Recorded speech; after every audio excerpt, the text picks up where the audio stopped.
సరే చరిత్రలో చాలా చూసినాం. ఆ రోజుల్లో బ్రిటిష్ కాలంలో సర్ ఆర్థర్ కాటన్ గారు ఆ రోజు బ్యారేజీలు నిర్మించారు. ధవళేశ్వరం బ్యారేజ్ నిర్మించారు. రైతులకు మేలు జరగాలని ఆయన బ్రిటిష్ ప్రభుత్వంలో కూడా కష్టపడి బ్యారేజ్ నిర్మించి గోదావరి జిల్లాలకు సాగునీరు అందించాడు. ఆ జిల్లాలను సస్యశ్యామలం చేశారు. ఆ రోజుల్లోనే బ్రిటిష్ ప్రభుత్వం కాటన్ మీద కూడా కమిషన్ వేసింది.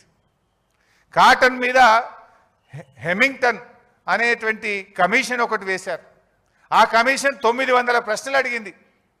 ఏది బ్యారేజీ కట్టి నీళ్ళు ఇచ్చినటువంటి కాటన్ గారిని 900 ప్రశ్నలు అడిగి చాలా కాలం వేధించింది. కానీ ఏం జరిగింది లాస్ట్కు? ఇప్పటికీ కూడా సర్ ఆర్థర్ కాటన్ గారు ఆ గోదావరి జిల్లాల ప్రజల గుండెల్లో నిలబడి ఉన్నాడు. ఈరోజు కూడా ఆయనని ఇప్పటికి కూడా దేవుళ్లాగా కొలుస్తూ ఉంటారు. నేను ఇప్పుడు ఈరోజు చెప్తా ఉన్నా, డెఫినెట్గా కేసీఆర్ గారు కూడా రేపు చరిత్ర పుటల్లో తెలంగాణ ప్రజల గుండెల్లో శాశ్వతంగా నిలిచిపోతాడు. ముమ్మాటికి కాళేశ్వరం తెలంగాణకు వరప్రదాయినే. తెలంగాణ భవిష్యత్తుకు ఒక గుండెకాయ లాంటిది కాళేశ్వరం ప్రాజెక్ట్. అఫ్ కోర్స్ ఈ విషయం రేవంత్ రెడ్డి కూడా తెలుసు.